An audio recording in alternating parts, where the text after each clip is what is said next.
नमस्कार। जैसा कि पिछली क्लास में मैंने आपको महाराणा कुंभा के जीवन एवं उसके साम्राज्यवादी नीति एवं अन्य राज्यों के साथ संघर्ष, विशेषकर मालवा राज्य के साथ संघर्ष के बारे में आपसे चर्चा की। इसके साथ ही आपसे मारवाड़ और मेवाड़ दोनों राज्यों के मध्य जो संघर्ष की शुरुआत हुई उसके ऊपर चर्चा की। इसके बाद इस वीडियो में, इस क्लास में मैं आपके सामने महाराणा कुंभा द्वारा जो नीति का पालन किया गया या उसके द्वारा अन्य राज्यों से जो उसके अन्य राज्यों विशेषकर गुजरात के साथ जो संबंध रहे उसके ऊपर भी हम आज चर्चा करेंगे।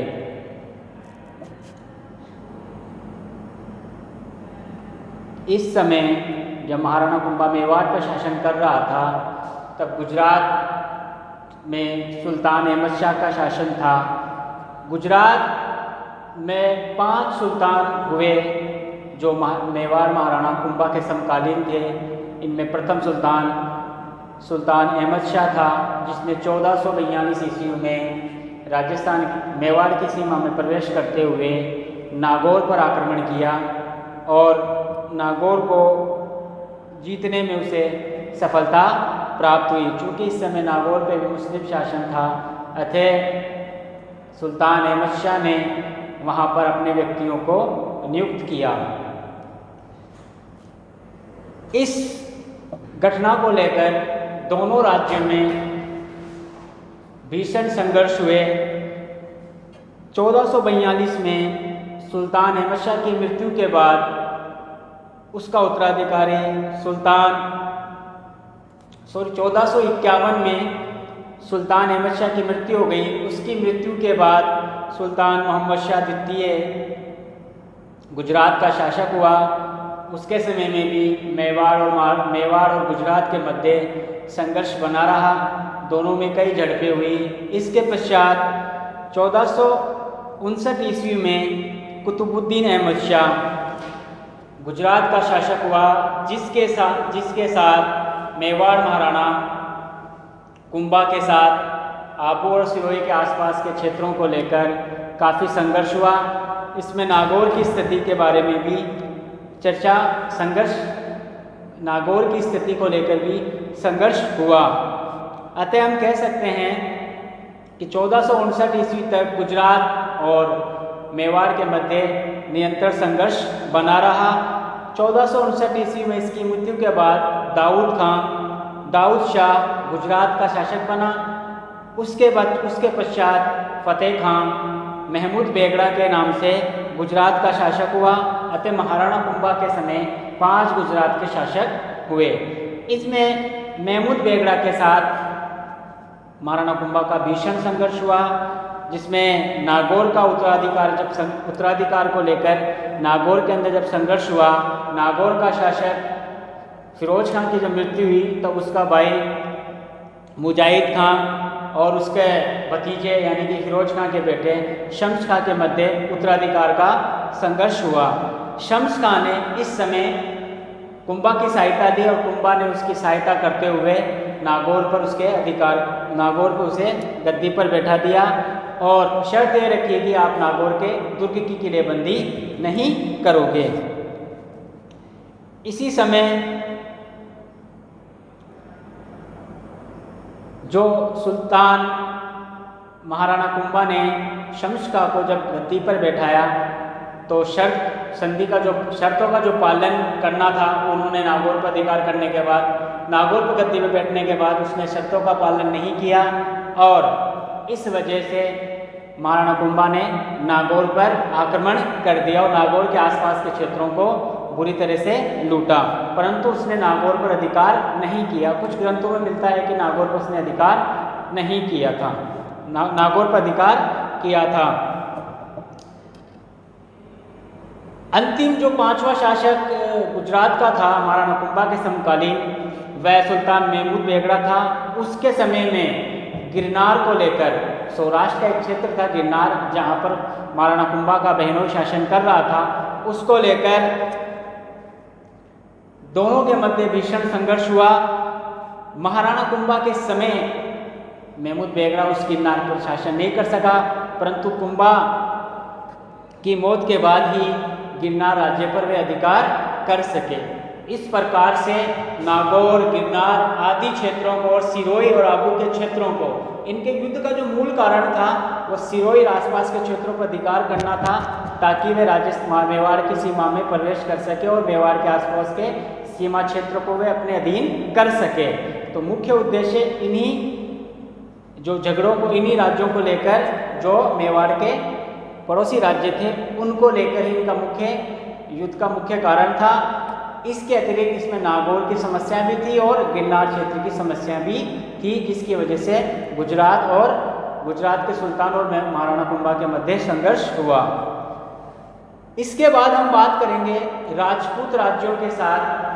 जो महाराणा कुंभा के समय राजपूत राज्य थे उनके मध्य जो संघर्ष हुआ, उनको लेकर भी हम थोड़ी बहुत चर्चा करेंगे कि महाराणा कुंभा का उन राजपूत राज्यों के साथ कैसा संबंध था। इनमें सिरोही, आबू के राज्य आ जाते हैं। इसके अतिरिक्त हाड़ौती का क्षेत्र, बूंदी का इलाका आ जाता है और डूंगरपुर, उत्तरी पूर्वी राजस्थान के कुछ क्षेत्र भी इसमें सम्मिलित किए जाते हैं। राजपूत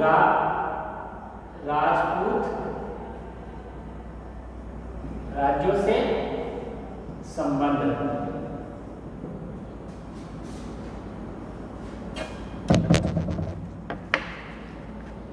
इन राजपूत राज्यों में सबसे मुख्य बात, जैसे पिछली क्लास में मैंने आपको बताया, मेवाड़ और मारवाड़ के मध्य संघर्ष हुआ, उसमें दो प्रमुख योद्धाओं को इन दोनों राज्यों ने खोया।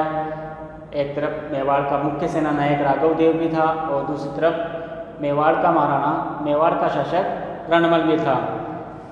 रणमल की जब हत्या हो चुकी थी, रावचुंडा और अन्य जो विद्रोही सैनिक थे, जो रणमल के विरोधी नेता थे, वह मेवाड़ में आ चुके थे और मेवाड़ के शासक महाराणा कुंभा ने उनको अपने सैनिक पदों के ओहदों पर और सलाहकारों के रूप में, जैसे कि रावचुंडा को सलाहकार के रूप में नियुक्त किया। इसी तरह से अन्य सरदारों को भी कुंभा ने अन्य ओहदों पर नियुक्त किया। जब रणमल की हत्या की गई, उसके पश्चात रावचुंडा के नेतृत्व में मारवाड़ का जो राजधानी थी, मुख्य केंद्र था जोधपुर, मंडोर पर उन्होंने अधिकार कर लिया और रणमल के पुत्र जोधा के साथ, उस समय रणमल का पुत्र मेवाड़ में ही था, वहाँ से वो कैसे ही बच निकल कर भागा और भागकर वे बीकानेर की ओर चला गया। और इस समय तक मंडोर पर मारवाड़ का अधिकार हो चुका था, जो कि रावचुंडा के नेतृत्व में हो चुका था। रणमल का जो बेटा था जोधा, उसने बीकानेर के आसपास के क्षेत्रों में अपनी सैनिक शक्ति को बढ़ाना शुरू कर दिया। इसके लिए उसने कूटनीति का भी सहारा लिया और कुछ ऐसे सरदारों को जो महाराणा कुंभा से नाराज थे, उनको उसने तोड़ना शुरू कर दिया, जिनमें वो काफ़ी हद तक सफल भी रहा और अपनी शक्ति को, अश्व सेना को बढ़ाकर, पैदल सेना को बढ़ाकर, अन्य अस्त्र शस्त्रों का प्रयोग करते हुए उसने मंडोर पर पूरे अधिकार कर लिया। और विभिन्न जो सिसोदिया सरदार, जो मेवाड़ के सरदार थे मंडोर में नियुक्त, उनकी हत्याएं उन्होंने कर दी, जिसमें बहुत सारे प्रमुख सरदार भी इसमें मारे गए थे। इस प्रकार से राव जोधा ने मारवाड़ पर अधिकार कर लिया, जो उनका पुश्तैनी क्षेत्र था। कालांतर में राव जोधा ने महाराणा कुंभा से मैत्रीपूर्ण संबंध स्थापित कर लिए और अपनी लड़की श्रृंगार देवी का विवाह भी कुंभा के पुत्र रायमल के साथ कर दिया। यानी कि राव जोधा ने अब मेवाड़ के साथ मैत्रीपूर्ण संबंध स्थापित करने का काम किया और अपनी जो बेटी थी श्रृंगार देवी, उसका विवाह कुंभा के जो बेटे थे रायमल, उसके साथ कर दिया। इस प्रकार से मारवाड़ और मेवाड़ में कुछ समय के लिए शांति बनी रही। इसी तरह से बूंदी के साथ संबंध, मारवाड़ के साथ संबंध के बाद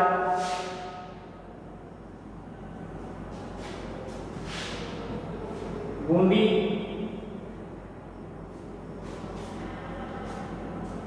जैसे कि मैंने बताया आपको, बूंदी जो कि हाड़ौती क्षेत्र में आते थे, यहाँ पर हाड़ा राजपूतों का शासन था। यहाँ का उस समय का जो मुख्य शासक था बेरीसाल था, जो कि 1458 ईस्वी तक बूंदी का शासक रहा। इस समय मेवाड़ और बूंदी में तनाव बना हुआ था। दूसरी तरफ से मालवा का राज्य भी निरंतर इस क्षेत्र को अपने अधीन करने की कोशिश कर रहा था और इसका यानी कि बूंदी की सहायता से भी मेवाड़ पर आक्रमण करने का विचार बना रहा था। महाराणा कुंभा की नाराजगी का एक मुख्य कारण यह था कि बूंदी के शासक बेरिसाल ने मालवा के सुल्तान महमूद खिलजी को मालवा के सुल्तान को गागरोन का जो दुर्ग है उसको जीतने में काफ़ी मदद की थी और उसका सहयोग भी दिया था। इस वजह से महाराणा कुंभा बूंदी राज्य को सबक सिखाना चाहता था। प्रारंभ में राठौड़ शासक रायमल ने बूंदी पर आक्रमण भी किए थे और बूंदी के कुछ क्षेत्रों पर अधिकार भी किया था, परंतु अभी भी बूंदी पर बेरिसाल का ही शासन बना हुआ था। बेरिसाल की मौत के बाद बूंदी में उत्तराधिकार संघर्ष शुरू हो गया। बेरिसाल के दो पुत्रों बाणदेव या बांडा और सांडा के मध्य बाणदेव और सांडा के मध्य उत्तराधिकार और कोटा के राज्य को लेकर संघर्ष शुरू हो गया। कोटा के लेकर दोनों को संघर्ष शुरू हो गया। दोनों के मध्य बेरिसाल ने सुल्तान महमूद खिलजी की सहायता से इस क्षेत्रों पर जहाँ पर मेवाड़ राज्य उनके अंदरूनी मामलों में दखल दे रहे थे उनको रोकने के लिए उनकी सहायता ली और बूंदी और मेवाड़ के मध्य इस तरह से संघर्ष चलता रहा। बाद में दोनों के मध्य कई मामलों में संधियाँ वगैरह हो गई और इस वजह से दोनों के मध्य शांति समझौता हो गया। क्योंकि मेवाड़ के लिए बूंदी हाड़ौती का क्षेत्र काफ़ी इम्पोर्टेंट था ताकि मालवा और उसके आसपास के मालवा जो आक्रमण कर रहा था उसको रोका जा सके। इसी तरह से सिरोही और आबू के देवड़ा चौहानों के साथ महाराणा कुंभा के क्या संबंध रहे? सिरोही और आबू सिरोही व आबू के देवड़ा चौहानों के साथ क्या संबंध रहा, इसको लेकर भी महाराणा कुंभा और मेवाड़ का गुजरात का जो राज्य था उसके मध्य दोनों राज्य ही ये चाहते थे कि सिरोही और आबू का क्षेत्र उसके अधीन हो जाए। अतः महाराणा कुंभा ने ये पूरी कोशिश की कि सिरोही और आबू के जो देवड़ा चौहान हैं उसको अपने अधीन बनाए रखे ताकि गुजरात का सुल्तान उस राज्य में वहाँ से प्रवेश करके मेवाड़ राज्य पर आक्रमण नहीं कर दे। अतः महाराणा कुंभा ने पूरी तरह से पूरी रणनीति के साथ इन राज्यों पर आक्रमण किया और इस राज्य के कुछ दुर्गों को अपने अधीन कर उसका जीर्णोद्धार भी करवाया, जिसमें एक मुख्य दुर्ग है जो आबू में प्राचीन समय में परमार शासकों के द्वारा बनाया गया था, अचलगढ़ का दुर्ग, उसका उन्होंने पुनः निर्माण करवाया। इस प्रकार से मेवाड़ के महाराणा कुंभा का सिरोही व आबू के देवड़ा चौहानों के साथ संघर्ष रहा। इसी तरह से हम आगे जब बात करते हैं, एक मेरा जाति थी, मेरो जाति जो मेवाड़ राज्य पर छापामार युद्ध के द्वारा आक्रमण करते रहते थे। इस समय इन मेरो जाति का जो नेता था वो मुनीर खां था और उसको मुस्लिम राज्यों से समर्थन प्राप्त हो रहा था। अतः महाराणा कुंभा ने अपने सेना नायकों की सहायता से इस जाति का दमन किया और हमेशा के लिए इस जाति को वहाँ से मेवाड़ के राज्यों से निकाल दिया। इसी तरह से महाराणा कुंभा ने डूंगरपुर पर भी आक्रमण किया और डूंगरपुर के कई सेना नायकों को परास्त करके डूंगरपुर को भी अपने अधीन किया। डूंगरपुर भी एक रणनीतिक स्थल था क्योंकि मालवा का जो सुल्तान था वह डूंगरपुर पर अपना अधिकार स्थापित करना चाहता था, इसलिए डूंगरपुर को जीतना महाराणा कुंभा के लिए एक महत्वपूर्ण क्षेत्र था। ये तो था महाराणा कुंभा की कुछ राजनीतिक उपलब्धियाँ। अब जो महत्वपूर्ण जो योगदान रहा है राजस्थान के इतिहास में महाराणा कुंभा का, वो उसका सांस्कृतिक उपलब्धियाँ रहा है। सांस्कृतिक उपलब्धि महाराणा कुंभा की राजनीतिक उपलब्धियों से कम नहीं रही है, क्योंकि महाराणा कुंभा बहुमुखी प्रतिभा के धनी थे। ये साहित्य, कला, नाट्यशास्त्र, भाषा, दर्शन आदि में नव चेतना का संचार किया करते थे। स्वयं भी उच्च कोटि के विद्वान थे, स्वयं भी उच्च कोटि के विद्वान थे एवं अन्य विद्वानों के आश्रय दाता भी थे। सांस्कृतिक उपलब्धियां,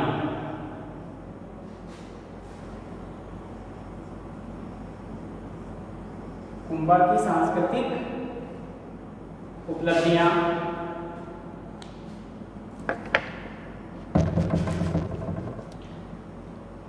जैसा कि मैंने आपको बताया, महाराणा कुंभा एक बहुमुखी प्रतिभा के धनी थे और सांस्कृतिक क्षेत्र में राजस्थान के इतिहास में उनका महत्वपूर्ण योगदान रहा है। सांस्कृतिक क्षेत्र की हम बात करते हैं, सबसे पहले स्थापत्य की बात करते हैं। स्थापत्य कला के क्षेत्र में उनका महत्वपूर्ण योगदान रहा है, खास तौर पर दुर्ग निर्माण के क्षेत्र में। दुर्ग निर्माण के क्षेत्र में उनका महत्वपूर्ण योगदान रहा है। हम जब बात करते हैं महाराणा कुंभा के द्वारा बनाए गए विभिन्न दुर्गों को, कहा जाता है कि मेवाड़ के या राजस्थान के लगभग 84 दुर्गों में से 32 दुर्गों का निर्माण महाराणा कुंभा के द्वारा किया गया, जो कि एक महत्वपूर्ण योगदान है दुर्ग के निर्माण में राजस्थान के लिए। ऐसा बताया जाता है कि इतिहासकारों ने इस बात का अनुमान लगाया कि महाराणा कुंभा भी गुप्त काल जो भारत का स्वर्ण युग में माना जाता है दुर्ग में स्थापत्य कला के क्षेत्र में, उससे काफ़ी प्रभावित हम मान सकते हैं उसको, जिनमें उन्होंने दुर्ग, मंदिरों, जलाशयों, तालाबों आदि का निर्माण इस तरह से किया कि उसमें सुरक्षा का भी काफ़ी ध्यान रखा गया। ये एक अविश्वसनीय बात है। महाराणा कुंभा ने जितने भी दुर्ग आदि बनवाए, उनमें उन्होंने रहन सहन के अलावा सुरक्षा को काफ़ी महत्व दिया, मंदिरों को भी। तो ये एक महत्वपूर्ण उपलब्धि महाराणा कुंभा की रही है। डॉक्टर DR भंडारकर ने लिखा है कि कुंभा ने मंदिरों के निर्माण में भी सुरक्षा और धार्मिक भावना का सामंजस्य उपस्थित कर एक नूतन चेतना को जन्म दिया है। जैसा कि श्यामल दास ने, मैंने आपको पहले ही बताया कि श्यामल दास ने लिखा है कि लगभग 84 दुर्गों में, मेवाड़ के 84 दुर्गों में से 32 दुर्गों का निर्माण महाराणा कुंभा के द्वारा करवाया गया है। अच्छा, महाराणा कुंभा की खासियत है कि उन्होंने जो दुर्गों का निर्माण किया, पश्चिम, उत्तरी और दक्षिणी सीमा जो काफ़ी सेंसिटिव इलाका था उसके लिए, वहाँ पर उन्होंने दुर्गों का निर्माण करवाया। जैसे कि उन्होंने सिरोही राज्य से बचने के लिए, सिरोही राज्य को आक्रमण न कर सके, वहाँ पर सिरोही आबू के क्षेत्र में बसंतगढ़ दुर्ग का निर्माण करवाया। इसी तरह से जो मेरो जाति थी, उनके आक्रमण से सुरक्षा के लिए वहाँ पर मचान नामक दुर्ग बनवाया। इसी तरह से कोलान एवं बदनौर के क्षेत्र में बेरौट दुर्ग का निर्माण करवाया और आबू पर्वत पर स्थित अचलगढ़ का दुर्ग भी उसी के द्वारा पुनर्निर्मित करवाया गया है। इन दुर्गों में जो सबसे महत्वपूर्ण दुर्ग है कुंभलगढ़ दुर्ग। कुंभलगढ़ दुर्ग, इसके अलावा और दुर्ग जैसे कि बसंत दुर्ग, मचान दुर्ग, बेराट दुर्ग आदि सभी दुर्ग सीमावर्ती इलाकों में स्थित है, जिससे मेवाड़ की सुरक्षा हो सके। बसंती दुर्ग,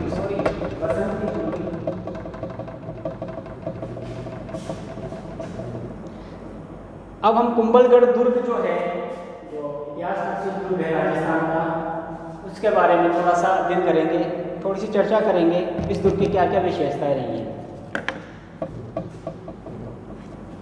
राजस्थान के गौरव में कुंभलगढ़ दुर्ग का भी काफ़ी महत्वपूर्ण स्थान है। चित्तौड़ के दुर्ग के बाद कुंभलगढ़ का दुर्ग सुरक्षा की दृष्टि से काफ़ी महत्वपूर्ण रहा है, सुरक्षा की दृष्टि से काफ़ी महत्वपूर्ण माना जाता है। युद्ध कला और स्थापत्य रुचि का महान चमत्कार इस दुर्ग को कहा जा सकता है। इस दुर्ग के शिल्पी मंडन थे। इस दुर्ग में 50,000 व्यक्ति निवास कर सके, इतनी इस दुर्ग की क्षमता थी।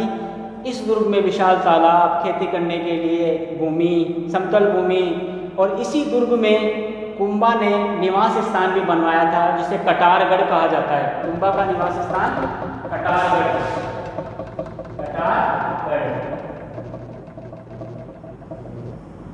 कुंभा का निवास।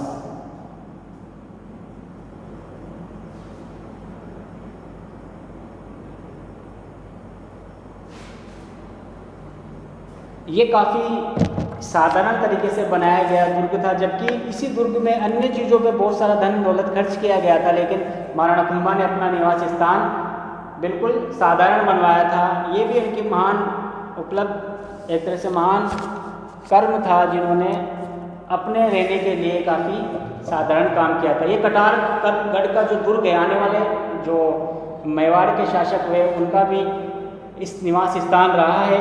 इसकी अपनी कई विशेषताएं रही है। इसके अलावा जो काफ़ी इम्पोर्टेंट दुर्ग माना जाता है चित्तौड़गढ़ का दुर्ग, चित्तौड़ दुर्ग, चित्तौड़ दुर्ग। चित्तौड़ दुर्ग में महाराणा कुंभा ने विजय स्तंभ बनवाया था। विजय स्तंभ कुंभलगढ़ के दुर्ग में भी है, लेकिन चित्तौड़गढ़ का जो विजय स्तंभ है वो ज़्यादा प्रसिद्ध है, कुंभा द्वारा निर्मित करवाया गया था 1448 से 59 ईस्वी तक के बीच में। इस दुर्ग की जो निर्माण करता थे सूत्रधार थे जैता, और उसके जो पुत्र थे नापा और पूंजा। इस दुर्ग के सूत्रधार जैता, और उसके चित्तौड़ दुर्ग के सूत्रधार कौन थे? जैता, और उसके जो पुत्र थे नापा और पूंजा। इस दुर्ग की नीचे से चौड़ाई थी 30 फीट, इसकी ऊंचाई लगभग 122 फीट है। चित्तौड़ दुर्ग की विजय स्तंभ की, चित्तौड़ दुर्ग के अंदर जो विजय स्तंभ है उसकी चौड़ाई 30 फीट नीचे से, और इसकी ऊंचाई लगभग 122 फीट है, और ये 9 मंजिला है। इस दुर्ग में लगभग 90 लाख रुपए खर्च हुआ माना जाता है। इस दुर्ग की कुछ खास विशेषताएं हैं। इसमें जितनी भी मूर्तियां बनी गई हैं उस मूर्तियों में उनके नाम भी गुदे हुए हमें प्राप्त होते हैं।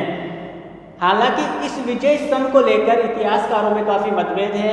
इतिहास में सामान्य सी बात ये बताई जाती है कि विजय स्तंभ का निर्माण महाराणा कुंभा ने मालवा के सुल्तान महमूद खिलजी के विजय के परिणाम स्वरूप किया था, परंतु एक इतिहासकार डॉक्टर उपेंद्र नाथ डे, उनका मानना था कि जो चित्तौड़गढ़ के दुर्ग में विजय स्तंभ है वो विजय स्तंभ ना होकर विष्णु स्तंभ के नाम से हम उसको जान सकते हैं। परंतु और इतिहासकारों का ये मानना है कि महाराणा कुंभा ने, ये तो सही बात है कि महाराणा कुंभा ने सुल्तान महमूद खिलजी को कई बार पराजित किया था, सुल्तान महमूद खिलजी को कई बार पराजित किया था, तो हो सकता है कि उन्होंने उसी के पराजय के उनको हराने की खुशी में ही इस विजय स्तंभ का निर्माण करवाया हो।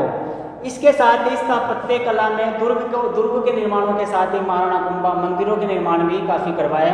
महाराणा कुंभा ने अपने जीवन काल में कई मंदिरों का निर्माण करवाया, जिसमें चित्तौड़ का कुंभ स्वामी या कुंभ श्याम जी का मंदिर, श्रृंगार गौरी का मंदिर, एकलिंग जी का मंदिर, एकलिंग जी का मीरा मंदिर, रणकपुर का मंदिर आदि विशेष उल्लेखनीय। ये सभी मंदिर महाराणा कुंभा के समय में ही बनाए गए थे। स्थापत्य कला दुर्ग मंदिरों के निर्माण के साथ साथ महाराणा कुंभा विद्या अनुरागी भी था, यानी कि विद्या का बड़ा अनुरागी था। वह कवि भी था, नाटककार भी था, टीकाकार भी था, संगीताचार्य, संगीत कला के ज्ञान के कारण उसको अभिनव भट्टाचार्य के नाम से भी जाना जाता था। यानी कि संगीत में रुचि लेने के कारण, संगीत कला का ज्ञान होने के कारण ही उसका नामकरण अभिनव भट्टाचार्य भी पड़ा था।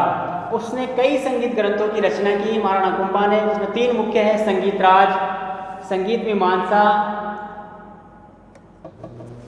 रसिक प्रिया तथा संगीत रत्नाकर। संगीत रत्नाकर की टीका लिखी, चंडी शतक की टीका भी उसी के द्वारा लिखी बताई जाती है। कामराज रतिसार भी कुंभा का ही बताया जाता है।